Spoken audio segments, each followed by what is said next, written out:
Yeah.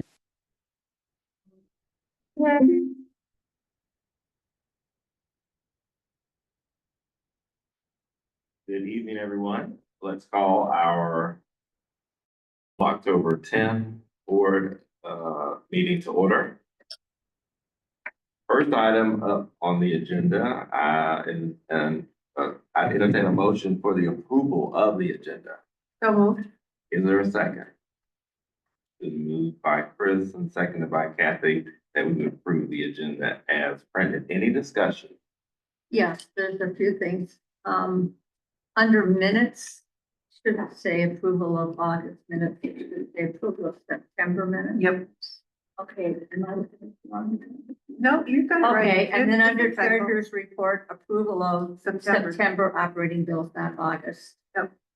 And then we'd like to add the finance committee under subcommittee updates.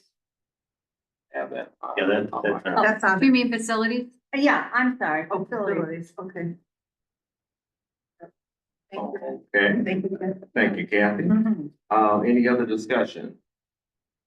Okay, all those in favor with the noted changes, let it be known by saying aye. Aye. Any opposed? Okay, carries.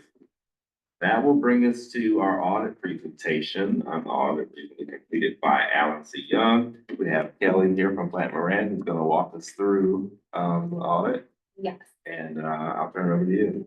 thank you. So as a reminder, I am not the auditor. So I'm Carrie Shea from Plant Moran.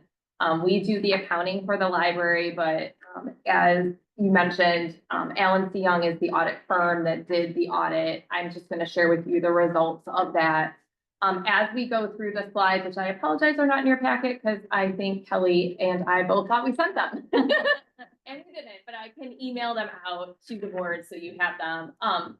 There were no adjustments in your audit. So the numbers that you're looking at in that financial statement as of June 30 are the same as what you would have seen in the June monthly packet that we would have provided. The audit did receive an unmodified opinion, which is a clean opinion. It's the highest level of assurance that an audit firm can give you, even though it doesn't sound super friendly. There were no material weaknesses, deficiencies identified, or any internal control suggestions as well as part of the audit. So it was as clean and perfect as it could go. Yes, congratulations. I do want to go through high level slides just of your first two of your general fund, or I think all three are actually, just to give you a couple of highlights, and then I'm happy to answer any questions. If you don't mind, go to the next slide. Perfect. So this slide just shows the trend of your general fund revenue over the past 5 years. The dip you see is like 2021, right, was the COVID timing. Your total revenue this year increased about 610,000 or 8.4% over fiscal 2023. So again, this is June year endings. The main component of that is property taxes. So we have been in a slow property tax recovery over the years with values going up, and that's reflected in the numbers. I did want to mention, the auditors made a classification adjustment. So if you looked at the other line, you'll be like, why is it up so much in 2024? And then likewise, the intergovernmental revenue went down a bit. They moved penal fines into other because it actually is distributed by the county. So they put it in that classification for this year. Otherwise, those two brackets would look pretty similar. Other is still up a bit. I wanted to mention is because of interest. So there's twofold. You did start earning a higher interest rate as many did on your Comerica funds. But in April, your switch of moving things into Michigan class has been a tremendous driver of that line item. So as much as the library can continue, that you are seeing very strong benefits of making those choices and moving those funds in there. Everything else is pretty status quo. So no, you're perfect. This next slide looks at the expenditures over the last 5 years. You can tell they've been very steady. 2023 was up mainly because if you look, the capital outlay was up, which is what we see fluctuate based on needs of the buildings and other things within the facilities for the library. Salaries were very consistent. The overall decrease from year to year was about 400,000 or 6%. that was really just the main trend, was just your difference in capital. Capital this year included, as you probably know, like the network upgrade, some carpeting, technology upgrades, the HVAC that was in there, and then the handler system also, and the elevator. So when you take the combination of your revenue and expenses, that difference accumulates every year into what is fund balance. So this is fund balance for all of your funds. It's not just your general fund, which we were talking about. So this includes your capital projects funds, your endowment funds, and all of that. So you can see there's different categories that are broken out. That assigned category, the second from the bottom, the 3.5 million, that is what is sitting in your capital projects fund. The majority of that unassigned, if not all of it, if we look really quick, is in your general fund. So I did want to mention one comment just because I know the millage is coming up. Renewal. So for perspective, if you were to combine the general fund, so your total revenue every year in the general fund is about, this year was 7.8 million. And the expenditures we just looked at was about 5.9 million. Of that revenue in the general fund, the main operating millage that is up for renewal is about 4.3 million a year. So without that, you would be very quickly in a structural deficit in your general fund. So it's very impactful to the library that millage, as you know, continues to help sustain the funding in the different projects and services of the library. Those were all the comments I had. I'm happy to answer any questions. Concern I have with any governmental entity, and I know you audited for this, is liability for pension and healthcare benefits for retirees. And I just looked at this today. Yeah. You know, forgive me. No worries. I'm not asking you to go through detail by detail, but just to offer your assurance that we are properly funding those for our future, because that's a big issue. Yeah. Correct, it's actually overfunded. You're overfunded. So Yeah. when you have spare time in your board, on pages 42 and 44 are really nice summary trends of both your pension and then your OPEB, which is your retiree healthcare liabilities. Thanks. And it covers your funding and your status. So you're 77% funded in your pension, which is really strong. Very high, yeah. Especially compared to other governments. Yeah. And then you have a asset of over $2 million for your retiree healthcare. I saw that. I just was flipping through and I saw that. Yeah. Okay. Yeah, so the library is doing exactly what they need to. We've had different discussions about like watching that OPEB asset. Because some of the money it's in trust money and it has to be used on certain things. So Yeah. Kelly and I have discussions on and off about I'm sure you do. monitoring that. I'm not challenging at the Yeah. findings at all, because you said there were no. It's a great question. For most communities and entities in the state, it is a very concerning number and you're not in positions like the library is here, but you're continuing to make your contributions. The funding percent's gone down a little bit of the pension, but that's just part of the smoothing mechanism, but you're doing the right things to maintain the funding level. And in a perfect world, you said we're at 77%, where would we be? So ideally, you want to, 100% means you're fully funded for it. Very few hover around that, and even still, they fluctuate. I think the state's goal for pension is, I think it's 40% for OPEB and 60% where they consider whether or not you need a corrective action plan. So you're significantly over that. Thank you for those responses. You're most welcome. Good question. Sure. And I can't tell you what page it's on. That's okay. Okay. Somewhere in here, you said there were 2 bank accounts and 1 other. Is the other Michigan class? It's likely in the footnote where the auditor would have commented on that. They usually refer to where your deposits are. That would be my assumption that would be the other account they're referring to. I wasn't sure if the Metronet account figured in here anywhere.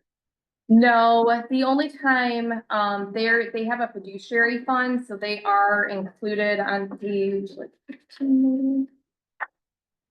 So on page 14, MetroNet is, or 13 and 14 is where MetroNet is shown because you have those as custodial funds. So their 43,000 in cash is represented on there. But the deposits from the library would not include that. So I'm here. All right, any other questions for Kelly? Okay, no other questions. I would just comment that I appreciate, your comments tonight around, the reserve, the level of our reserves and how that figures into, our actual operating expenses and, if we were to lose support of the millage, what type of position we would be in. I think that is something that might be on some people's minds as they consider the millage and they may look at our balance sheet and they think, oh, they have this healthy balance sheet, but then understanding, you know, what the real impact is, of our expenditure. Yeah, you would easily be using at least like $1.5 to $2 million a year of that fund balance very quickly, which would exhaust it. I think the other thing here that stood out to me, you know, if we have worked as a board to mitigate rising expenses, you know, it costs more to operate, right? As we've gone forward, even though we've seen the increases in property tax revenue and in interest income of 6.1%, our overall expenses increased 7.5%. So that's still, something that we're after trying to manage too. So thank you. You're most welcome. And, if I can just make a comment, Ernie, that the reserve, most people aren't gonna notice our reserves. Point you just, well, most I have a voters, question, though. most voters, I mean, well, yeah, but but what you just mentioned, increased income does not match the increased expenses. That's a number that I think voters might, want to have a question about. Yeah. At least people have said to me, but my property taxes are going up every year and like, so. But so it's like, The costs are going up Yeah. beyond that, yeah. yeah, just like at your house. All right. Thank you so much, Kelly. We appreciate it. And we appreciate your cooperation with our staff too, to get that clean audit finding. It's your effort as well as the effort of the staff, so. We love being part of the library, so thank you. Go Tigers, have a good night. It is. All right, that will bring us, Thank you so much. to our friend Karen from the city of Farmington Hills. She's gonna talk to us about the road millage that's currently, on the November ballot. Another good item that I think, people need to be clear about, so thanks for coming. And thank you so much for allowing me to have some time on your agenda. I know everybody has a lot of things to do in their meetings and in their own lives, so I'll try and keep it as short as I can and entertain any questions you might have. So yes, if you are a Farmington Hills voter, you will see a road millage renewal on the ballot. So in the city of Farmington Hills, we're responsible for 300 miles of public roads. There's major mile roads like 13-mile road, 14-mile, 9-mile, Drake, Halsted, Farmington Road. Those are all city roads. And then you've got your interior subdivision streets, which we call neighborhood roads or local roads. And then we have some segments of industrial roads where we've got a lot of manufacturing going on and heavier truck traffic, things like that. And then we still have, believe it or not, 18 miles of gravel roads in the city of Farmington Hills. Now, 5 years ago, it was 23 miles, so we're gradually converting, and we do have a gravel to paved conversion program for residents. In addition to the Farmington Hills roads, there's also MDOT roads, obviously 696, Northwestern Highway, M5, and then the Road Commission for Oakland County has their roads, 12-mile, Orchard Lake, etc. So they're not all city jurisdiction roads. You know, we work with our partners. Next slide. And it's a bit of a bucket of funding that comes to the city. So we get a lot of money from, well, I say a lot, but probably about half of our revenue comes from what we call Act 51 or state shared revenue through the gasoline tax, vehicle registration, And that's based on population and miles of roadway that we have. It's a formula through the legislature, which passed that Act 51. So that usually covers most of our maintenance, our day-to-day maintenance, snow plowing, tree trimming, things like that.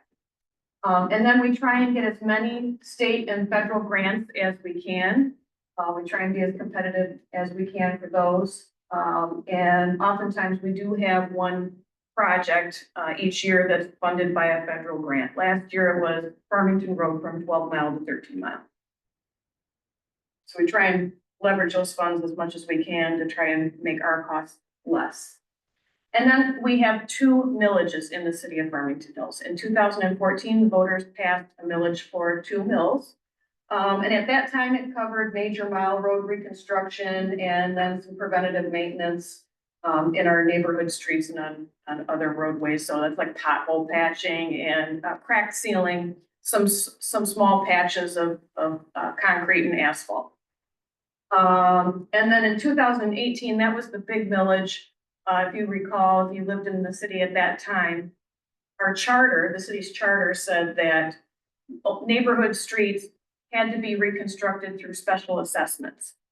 And it might have made sense in the 70s, but it became more and more cumbersome over the years and difficult to administer. And so the voters agreed that, yes, let's do away with that program and modernize to a perpetual millage for local road reconstruction. So there's 2.75 mills that generates about $10 million a year. And we use that for subdivision reconstruction. And we've been able to make a lot of good progress in 2018. So what we're talking about in November is this millage, this 2.0 mills that's expiring. Next slide. Like I said, we've done a lot of work in the city with those funds in the last 10 years. The roads that are highlighted with the blue halo have been worked on and improved since that time. So we try to spread it out throughout the community and hit the roads that have the highest safety problems and are in the worst condition. Next slide. So these are just some statistics of the 300 miles. Almost 2/3 of them are asphalt, 1/3 are concrete, and then, like I said, we have 18 to 19 miles of gravel roads. And in the industry, we rate the roads on a scale of 1 to 10 based on their surface condition. 1 being really bad and 10 being a brand new road. So and we still have quite a bit of work to do, and it's kind of like your house. There's always work to do, even if you replace the roof 20 years later, you're gonna have to replace it again, or your furnace or something like that. It's the same with any kind of assets that you own in infrastructure. Next slide.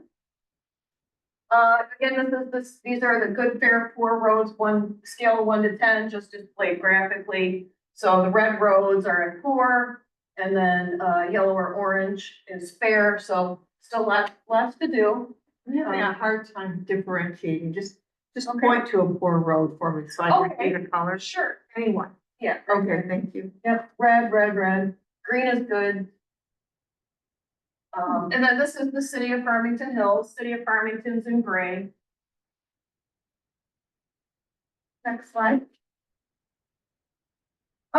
So what's this millage gonna do? It's gonna renew the 2014 millage and allow the same investment to continue. Will generate about $9 million now based on current taxable values. Will help us maintain our progress towards improving the overall network, improve safety and wear and tear on vehicles. Hopefully you won't get flat tires in bedrooms and things like that. If we can avoid it and keep the city a desirable place to live and work and keep property values on the up. So, next slide. Okay, financial impacts to residents. This is a renewal. So the average sale price right now is $360,000 for a home in Farmington Hills, and the average taxable value is $120,000 per home because Headley and Proposal A and whatnot, it doesn't always rise at the same rate. So what you're paying now, if you're the average valued house is $240. And that's gone up about $20 over time due to inflation. And this is just the ballot language you'll see. If you haven't voted yet, or if you're, voting in Farmington Hills. And it's, you know, it's the renewal, so the renewal language is in here. Third line, Yep, allow a renewal on the previous rate. And it's for another 10 years. Next slide. And that's all I have. So if you have questions, you can ask me today, or if you think about them, or if you're talking with your neighbors and they have questions, please direct them to any of us here on this slide. And we'll be happy to meet with them or any of their homeowners associations or talk to them on the phone. And if you have questions now, I'd be happy to entertain them. If we need something repaired on a road that you've already repaved, who do we call? So you can call the Public Services Department and their phone number is 248 871 2530. Thank you. We can send out a road supervisor to look at the issue and determine if there's anything that we need to do and what that would be. Thank you. Any other questions for Karen? Yes. Just a comment, Karen, I actually live in the city of Farmington, but I really hope this is a successful ballot proposal because we're surrounded by y'all. Your roads really matter and I really hope that the voters. You have flyers over there. I'll leave some for folks if they're interested or neighbor library patrons would like. It'd be great. Thank you so much again for your time. Thank you. Thank you. Thank you. 8 points there, renewal, important to point that out. And I've heard some folks that had some confusion around whether this was the renewal for the neighborhood, the charter replacement versus the main mile roads. So I think that's an important distinction to make because I've heard a lot of that. Thanks for the feedback. Yeah, thank you. All right, that will bring us to the treasurer's report. Well, we We have to didn't do the approve minutes. All right, It's good, we let our guests. So I move, that we approve the minutes for the September meeting. Board, okay, it's been moved and properly supported that we would approve the minutes from the September meeting. Any discussion? All those in favor, let it be known by saying aye. Any opposed? Motion carries. Yeah, yeah. All right, that will bring us to the treasurer's report. Yeah, I'll turn it over to you. I move the board approve the September operating bills totaling $320,438.44. It's been moved and seconded that we would approve the operating bill in the amount of $20,438. any discussion. Any other discussion? All those in favor, let it be known by saying aye. Any opposed? Carried. I move to receive and file the financial report. support, All right, it's been moved by Kathy and supported by Chris that we would receive the financial reports. Any discussion? All those in favor, let it be known by saying aye. Any opposed? Carried.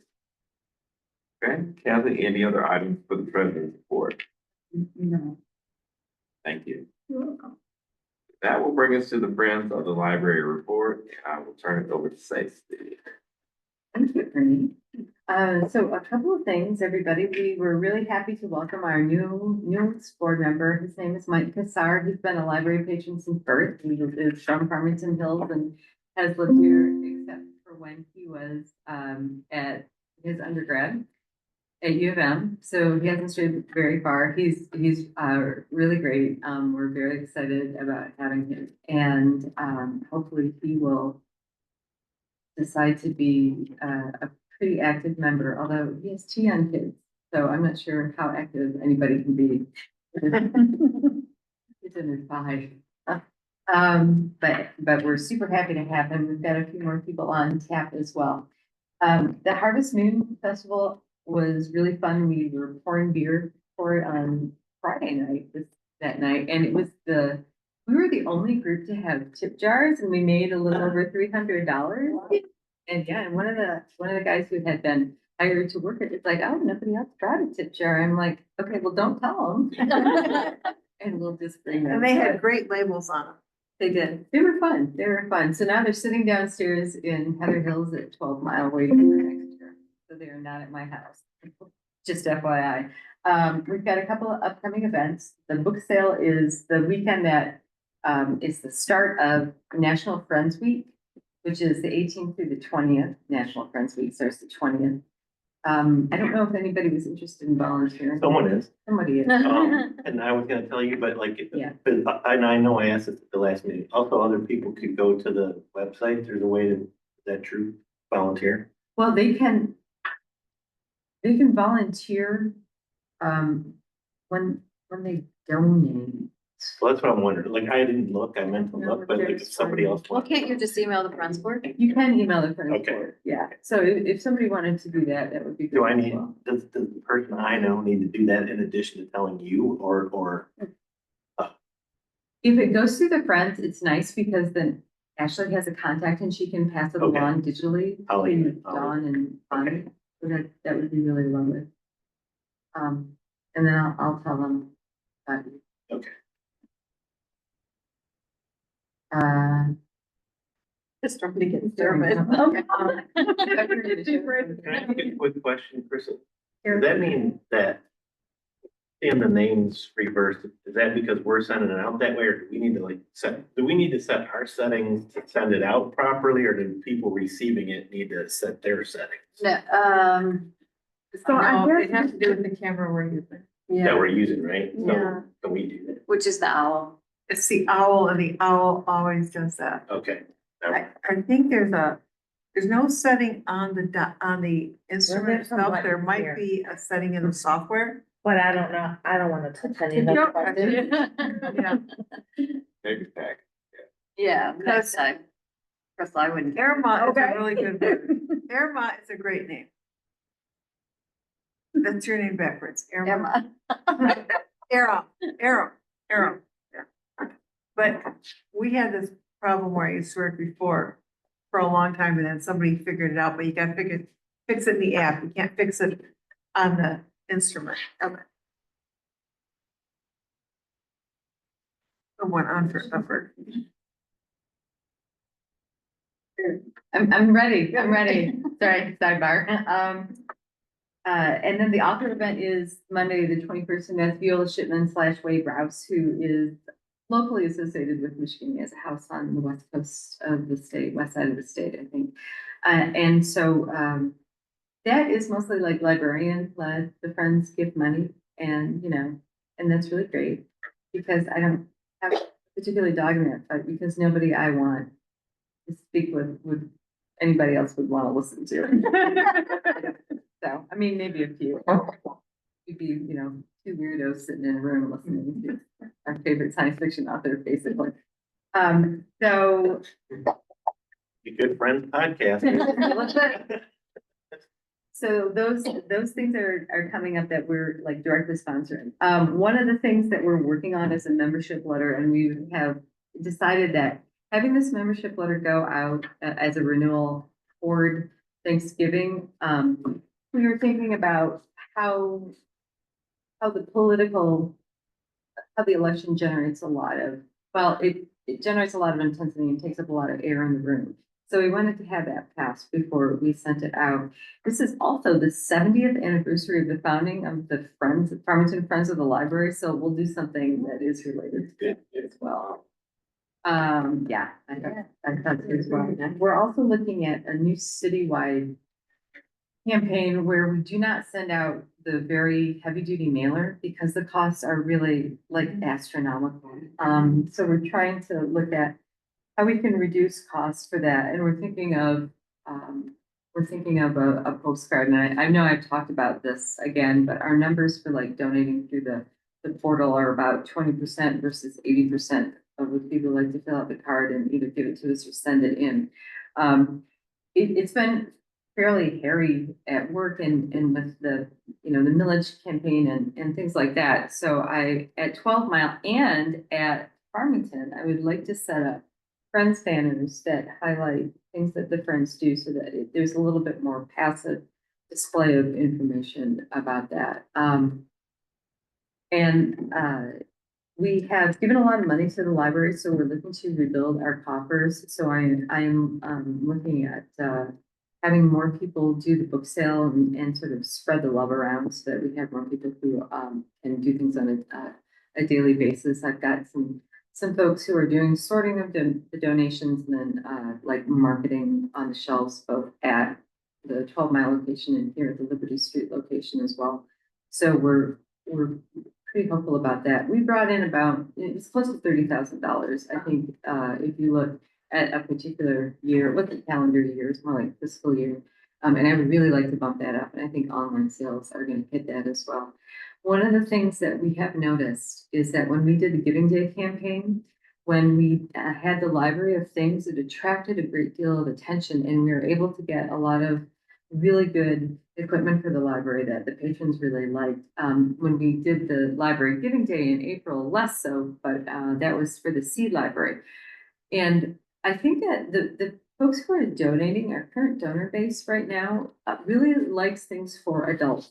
Yes, they love children, and there's a lot of things for children. I love children as well, but like the political season, they tend to suck a lot of air out of the room. And so when you give a little love back to the folks who are, We'll leave that quote out of the minute. to the folks who can vote and donate money without restrictions, then I think that we tend to hit a little bit more people who are willing to donate. So one of the asks that I would have for library staff and for the board as well, because everybody should be involved in these ideas, is to think about something that would be sort of a big hit. Because, we have this capital fund for the Friends that is close to $500,000 that hasn't been touched in 20 some years. So, the minute we touch it, then it's going to evaporate. We'll have to build it up again. But if you can think of something that you want the library to focus on that is like it's soft, I think in soft but interesting in its approach, in that it doesn't require a huge capital fund but generates a lot of interest and attention to the library, then that would be really great. I am not in the public library sphere anymore, so I don't see that as much as everybody who's in the day-to-day. I don't read the literature about it as much, so I don't see it. So I think that having the staff take a look at things tends to reinforce the work that they do and really give some really good ideas. So if you all have, have good relationships with the folks who are the patron services desk or reference desk or children's desk, and can talk with them about that and get some ideas around, I think that would be really good because we're able to actuate that pretty quickly. And one of the things about getting revenue for Giving Tuesday, after Thanksgiving, and then Library Giving Day is that it tends to be mainly online. And so you get small returns on that, but disproportionately big effect in how you can market the library and market what the library does. So I think that is definitely something to consider. One of the things that I found was very interesting this summer was the Civil War traveling display banners at the 12 Mile location. And I have heard that people at Farmington want something down here as well. I know that there's not a lot of space, but if they are showing some love as well, then they would really like One about the that. watershed. That's great. I can't tell you how often people stop and mill the floor in the entranceway at the 12 Mile library and block traffic and read that, and it attracts so much interest. And that kind of passive stuff is really great. And I would like to see the Friends promote and help to fund that because it's a quiet buzz, word of mouth that makes really good images, when you do like video. And still for social media. So, we're ready to fund anything, but we would also like to fund things that are very impactful. And so I think we need your help with that. And not only do children not fit the bill, teenagers fit it even less, unfortunately. So, you know, if you have a vinyl collection that you want to establish at the library, then make sure that it's from music that people over 21 want to listen to. Which I would support, right, Mr. McClellan? I would love to have a vinyl collection at the library that I can check, For that. I donated my 500 vinyl records right? to Redford Reading Library when I was on Redford School Board. Did you? Did you, Chris? Yes. Good stuff. It's pretty hot. I don't think Betamax is gonna make a comeback. Or Right, sure. Well, Definitely. I'm a guy who likes all tech, and that's one of the things I liked about Tokyo when I was there earlier this year, is that you saw every era of technology still in full use. You could walk in the store and buy a reel-to-reel, an 8-track, a cassette, a CD, as well as a USB. And I just thought that was interesting. It is, Yeah, they yeah. don't discard things as freely as we do. I only kept about 100 of mine. That's one. Those So- stupid photos. Well, yes, I did.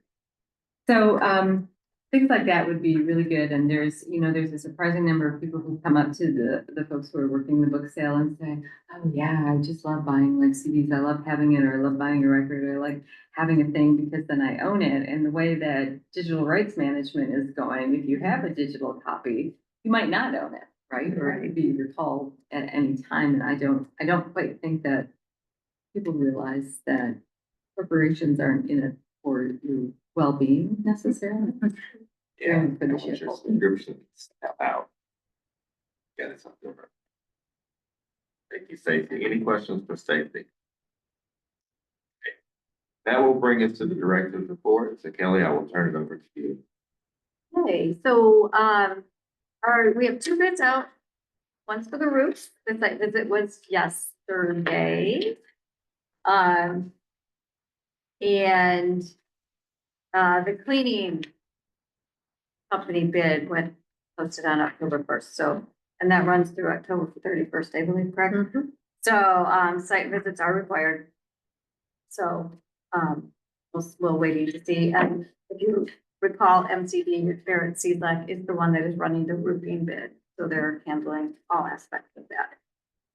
We do have some good publicity going out. We were in the Oakland Press, and it was the, Fiber City $10,000 donation to the Farmington Community Library, so that's that article. And then, I don't know if you've seen it's called City Local Lifestyle. It's a magazine that comes out once a month. It's put out by Annette Combo. And, so we have a full page, it's just this one side here, full page ad or a full page article in that publication that will go to every household in Farmington Hills. So Sherry was, instrumental in securing that. We have some programs coming up. Of course, we have Yellow Shipment. You can do paranormal investigation at the downtown library here with Bill Baker on October 26th. And Watson, yep. Yeah, You can and have so those. we'll be using some of our paranormal investigation equipment from the Library of Things collection. That's awesome. Yeah, I don't know exactly what we have in our collection. Paranormal We have, activities. Probably at your house. we have ghost Yeah, hunting they do kit. find out. That might get more donations. And then, of course, we're Thursday, every Thursday night, and there is one tonight. We could have taken a walk as a board meeting. We could have gone on the Grand Raven Victorian Walk. This evening, it was Rebecca Brown and Karen Pickleman doing the walk. So we could have gone dressed up in our little costume. Well, what time did it start? I think 6:30? 6:30. Oh, we missed that. Yeah. Tag days happened last weekend, I believe. I don't know, did anybody perform in the, I wasn't here. I wasn't either, but they usually perform in the lobby. Which, did they? Outside, by the fountain. Oh, they weren't in the lobby? No, Oh. Okay. I don't. They have a place inside and outside depending on the weather. I'm sure they were here. They are, oh. Yeah, they are. I went to the Health Expo with June on October 2nd, and that was at the Caustic Center, and we talked to over like 135 people about library services, mainly geared for seniors. So it was pretty funny. We had took some of the disability support equipment, and they all thought it was free that you didn't take it. So they were putting it in their bag, and Lejeun's trying to grab it back. Oh, no, here you go. Yeah. We are, well, this is wrong now. The October 12th trunk or treat got moved. This police department didn't realize it was Yom Kippur, and so they have to move it until the 19th or 26th. Well, good. That one's the 26th, the other one's the 19th. So we will be doing the trunk or treat then, and we're at the farmer's market on Saturday. Yes. Staff day is coming up on Monday, November 11th, so both libraries will be closed. The morning, of course, always includes staff recognition and state of the library. In the afternoon, we're going to be bringing in Zing Train. And this is the training division of Singerman's Deli. And they're going to be talking to staff about basically handling patron complaints or customer service type issues, and discussing energy management, meaning the energy you bring into the workspace affects how it affects your attitude and other people around you. It's actually excellent training. We've had them before and they were really good. We've had the customer service aspect, but we didn't want to do customer service. This focus just on customer service, because I feel that we give really good customer service in general. But the climate that we live and work in right now is just a little bit more airier than in the past. And so, it's the skills needed to field the personalities and issues that come in, so. And how that affects you as a person who's working here. So I want to focus on that more. Again, we had a library card test. We had over 85 submissions for our library card design contest this last time. I don't know that. Got one to share. So, and we did 458 new library cards. With Jenny Willard leaving, we had a position for a full-time teen services librarian. She will be starting on November 4th, and she comes from Salem South Lyon District Library. So we're very excited. And then Jamie Purdue, who was the librarian here, she was promoted to the assistant department head for adult services here. Couple things, other things that in your path. Let's start with that. Okay, I'm going to pass this around. I just want you to know, I don't know why, I was getting quotes for auditorium chairs and stuff for the 12 Mile location, because those are the original auditorium chairs, those bright purple ones. And so I was getting quotes from Library Design, and so here's the quote. I'm just going to pass this around, and the chairs, they were going, just take a look at the prices. And then, and then I'm looking at, boardroom chairs. So I, got a quote for those two for 17 of them, because that's how many are in the room right now. And there you go. There's the chairs that they've recommended and the prices on those. So just FYI. You get to try them out. Well, yeah, you will want to try them out. So the bid is for 300 chairs. For the auditorium at 12 Mile, absolutely, because that's somebody can see in that room. So anyway. No, so the thing with these chairs is, I believe that the weight capacity is only 200 pounds. 250 pounds? Not in, Oh. no, the ones that are being quoted. Oh. For the the auditoriums, yeah. People can only weigh 200 pounds? No. That's not So, gonna be so good. we're looking at ones that are, Yeah, that's not, no, it's not gonna work, absolutely not. no, we're looking at ones that are higher than 300 pounds. Yeah, at the Elks Lodge, we had to get chairs that are rated at 350 pounds. That's what I'm looking at. These- These chairs that you're sitting in are weighted at 350 pounds. And so, and That's these, kind of become the standard. yeah. I And so, agree. anyway, that's just down the road. I wanted to see, just get a ballpark. So the purple chairs that we have now, are they broken and things? Well, they're pretty worn. I mean, they're, Well, they were never 20-year-old. comfortable. yeah, I think these are more comfortable than the ones. Well, because they don't These have that. chairs are not bad at all, once we're sitting in. Yeah, and these are like They don't have half the that. price, Yeah. the ones that, These are not bad at all. so. Smooth. Yeah. So that's just for reference. A couple other things that I put at the back of your board packet. We will be putting, so we're gonna talk about the millage just a little bit. Because of all the confusion that's out there regarding the millage, Sarah is going to run, I think it's a half-page ad in the Farmington Press. And so I gave you a description of the text that will be run in there. It's actually very well written, Bill and I thought, and kind of cleared up a lot of the questions. I'm sure there's still questions. I still hear random things randomly, and I don't even understand where that's coming from, but we tried to clear it up. So this will run in the Farmington Press, which goes to every household. I don't know if it's next week or the week after. And then the other thing I put in there was an example of the agreement for the tax. I sent you this to do it. Because the tax captures are what everybody is questioning, and this tells you the agreement that you can set up, and it's with Ann Saranack's comments. She's the attorney that will draft it with us, and how you can draft it and how you can set parameters and that kind of stuff. You can choose give it all or not. You can choose the term and how long. You can choose whatever. So I just wanted you to have this as an example, because so when it does come time to draft it, you kind of know what you're looking at. What does the existing draft look like, existing document look like? And I think that it's grandfathered in from before, and there's no, because the law changed. Okay, Yeah. so this is like a fresh start. Yeah.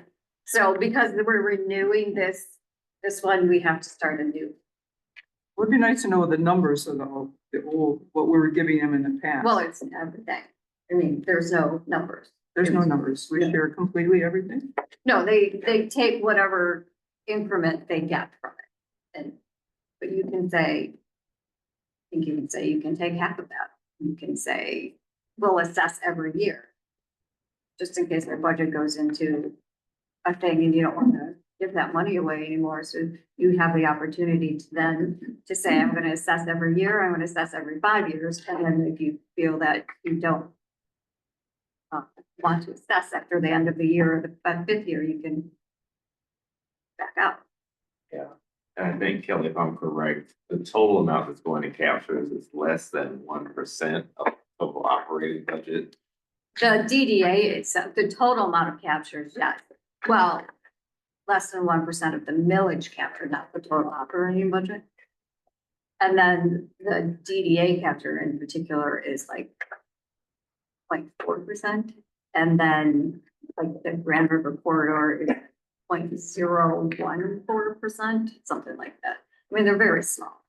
So what is the benefit of the DDA getting some capture money from us? I mean, what's the benefit to the library?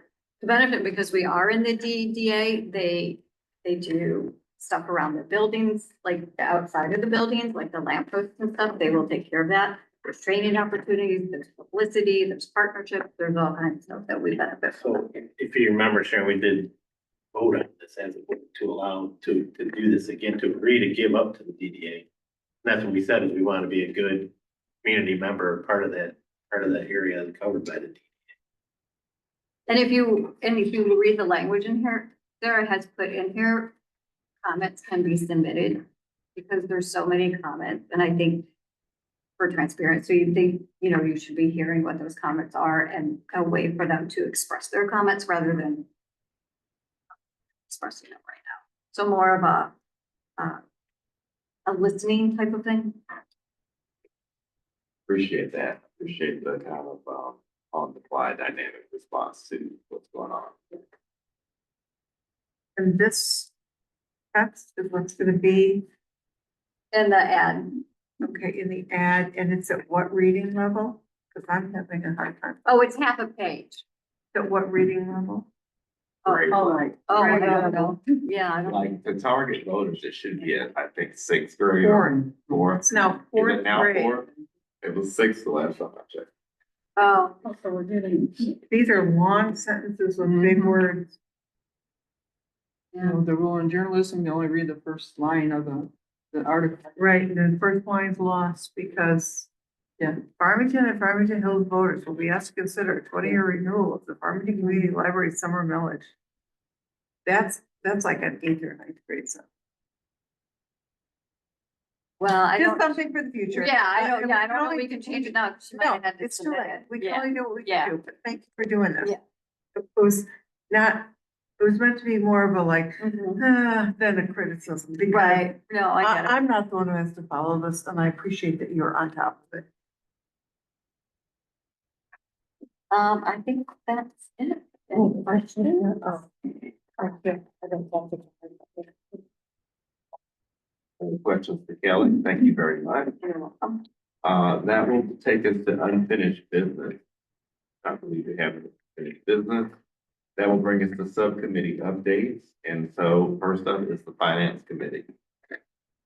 City of Farmington Hills sent us our first summer tax disbursement check for $2,365,542.58, which was deposited into the Comerica Millage Market account on 9/16/24.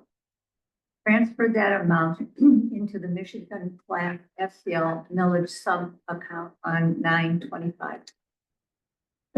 Our combined sub-account month-end balance was $11,092,848.53. In September, we earned $39,287.65 in interest, a year-to-date total of $149,850.60. Due to the Fed's lowering interest rates by Valley, our daily yield went from 5.3514% on 9/1/24 to 4.9769% on 9/30/20. But that's still a lot better than what we get at. I transferred $5 from Michigan Class to the Comerica Millage Money Market account as a test to see if I could do that electronically if we need to place monies, when we need to place monies back into our Comerica General. And it worked just fine. So I was happy about it. I've been working with Comerica on doing PIN wire transfers via my phone instead of having to go into the bank for each transfer, which takes anywhere from 15 to 25 minutes. And I'll be testing that as well. It used to be, well, if you're in Comerica and you're transferring from one fund to another, there's no problem with that. But if you wanted to take money out and put it in a different place, then we have. That's all. Thank you. Any questions for Kathy? Thank you very much, Kathy. That will bring us to, the personnel committee. Don't believe we have a report from personnel. And so that, do we have a report for personnel? No, but I would like to add to the next meeting that we put the facilities committee as a standing committee. Kathy actually amended the agenda tonight. And, so we'll make sure to do that, Sharon. And we've got facilities up next tonight for update. So now we'll take an update from the facilities committee. Sharon is our gal. Okay, Sharon? Our facilities committee had a presentation from Steve and Diane with the master plan, what their kind of final semifinal plan is. So we decided that very complex, the ideas and the input, that we would have a meeting the Thursday before this meeting, so that we have a chance to look it over, talk about it, what steps you take, what should you try to tackle first if you do something. So, I think it's just a necessary, it's a complex, process, and you just have to meet and talk about it and get some small steps and present it to the other board members. So that's the plan. Thank you, Sharon. I feel great knowing that we have someone with your keen eye kind of taking attention to, that. piece Actually, of the keen work. eye is Jim. I don't know. Yeah. Yeah. Key. Key, but, I think it's important, and, that's some of the things that I dream about, what do we look like, 10 years from now? Yeah. Once we get to the other side of some of these activities. So Yeah. this may be obvious once you guys hear this, but one of the things that came out for me today was, because our presentation was just today, but, and the version that we have seen, Kathy and Sharon and I have seen, didn't have numbers on them, but we are gonna be getting a version of the master plan with potential numbers for each project and whatnot. But we talked about, since we're just now asking for a millage renewal, let's see what we can. Yes, we have priorities, but let's also see, let's see what priorities we can get to within our current budget before we decide to ask for any kind of bond issue. or anything like that. Yeah. And that's what we've been out there telling people. We were at Farmington Public Schools the other night, around how this board is really focused on, just that and doing whatever capital improvements we can from the current, general operating funds. And I think we all do have that type of orientation. So thank you for that, Jim. And I think some of the comments were, as we can work on some small projects that will really give us a lot of publicity and a lot of good feeling in the community as we look at that longer, huge project. So you can make some enhancement that the community say, wow, they really have their act together. Any questions for Sharon? Thank you. Welcome back, Facilities Committee. All right, let's move on to new business. I do not believe we have any new business. So we'll move to correspondence. Any correspondence? No. Okay, no correspondence. Any public comment? Any people that want to pose as public? Thank you. Any trustee comment? I do. We have 3 minutes to speak. Yeah. Tiger Gate, Okay, okay? discuss it with Tiger Gate. So this can get to the point that it's extraordinarily annoying, but I'm gonna mention again, the Redford Community Library, the children's. We talked about that at the meeting. We're all going. Okay, yeah. Go. I saw pictures. It's gorgeous. It's so fun. I want that living Babysitting plant. this little delicious boy. And I took him there and my plan was Yeah. to like nibble on him because he's so scrumptious, but instead I just let him play. It's really cool. Yeah, So, we're gonna go for a yeah, little. I Well, did. and everybody should know too, that the Redford, project has been overseen by our. Our guy.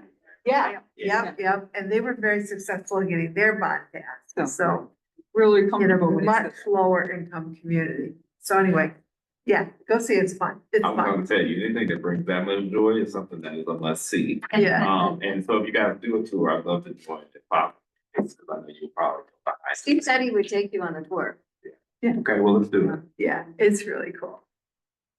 Okay, that's my comment. I think I'm under 3 minutes. Yeah, my comment is also very quick. I wanted to clarify how we're supposed to be using the email. All right, sometimes we get things in Crystal, we get it in our oral personal email, sometimes it's in the library email. And I don't know if it's confidentiality or whatever. Are we all supposed to be using the library email?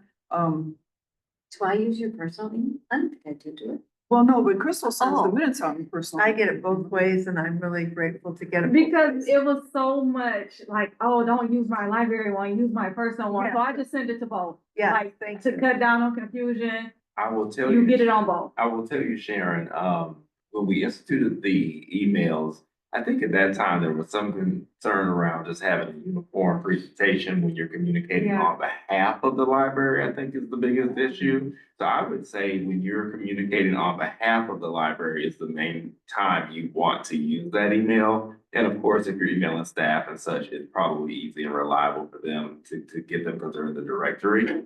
But beyond that, I think your personal email is fine. Well, you know, not to be mortgaged, but the finance, and all that finance information is going out on personal emails. And everybody's, security probably isn't as strong as security at the library. So it's, just to That's a point good that out. point. And we might make some consideration around that as we think about like our It's the package. finance I think data we're that I'm on- concerned about. Although it's public data, Yeah, I mean, none of it's private. yeah. I mean, none of it's confidential. The accounts are wiped out too, right? Yeah, Yeah. I want that. Yeah. Kathy, does your email work for Farm Life? I finally took it in for Pat today and he fixed it because. Okay, because I always do your FCL board KB one and, you Yeah. know, whatever, because you always said yours does work. I've had mine tweaked half a dozen times. Okay, Yeah. Because I changed. Yeah, every time you change your computer, Oh, okay. and I upgraded my computer several times in the last 2 years. But it worked when it gets for me to do it, yeah, maybe just don't get burned up. So does your Farm Live email work now? I know why you're- It does, and you combine that all in, I have 3 accounts. Combine it all in one place where I can get to it. So I have to jump from one and jump to the other. Okay, so I should, so now I can start sending you Farm Live. Okay. Okay. Okay, so does everyone's Farm Live email work? Because if it does, then I can stop using your personal one. I would have to check and get back to you, Crystal, I don't know if it's working right now. Okay, I'll just keep all the- doing what I was doing. But all the rest say it's okay. Yeah, I think it was more about communicating out. There was some concern around FOIAs at the time, but I think Mike cleared up for us that you can FOIA either way, your personal Yes, you or can. your Right. I've read there. library. So that really is a point. Yeah. Your text messages, your personal email, work email, everything. The only other question is, what's the status of Farmington looking for a year trustee? They are looking officially because they have it posted on their website now and they're taking intent at the city manager's office. So I would expect that to happen pretty swiftly here. Actively recruiting, or at least a suggestion. That's all, Chris. Okay, anything else, Sharon? No, Sharon, shut up. Thank you, Sharon. Here, we have a Tigers game again. I know. Okay, Kathy has taken her comments back. I think I will make a comment and just say thanks to everyone. Everyone at this table certainly has been supportive of the village campaign and the things that are going on out there. Kelly and I have been around in different places and sometimes the same place to try to represent the library. Every time I see our signs, I feel good about that. So thanks to the committee and to the friends for supporting the committee. One of the things I want us to think about is understand that we really didn't raise money from the community for this campaign. This is exclusively funded by the Friends. And I really would like for us as a board to think about a way to help support a board-driven campaign to help replenish the Friends a bit through this. So if you all can be thinking about that, and I'll revisit that with you in a board meeting post-November, okay? Any other trustee comment? Seeing none, think that we can consider ourselves adjourned. Thank you, sir. Yeah. Is it a score already? There'll be the part-timers. It'll be the very end. There is.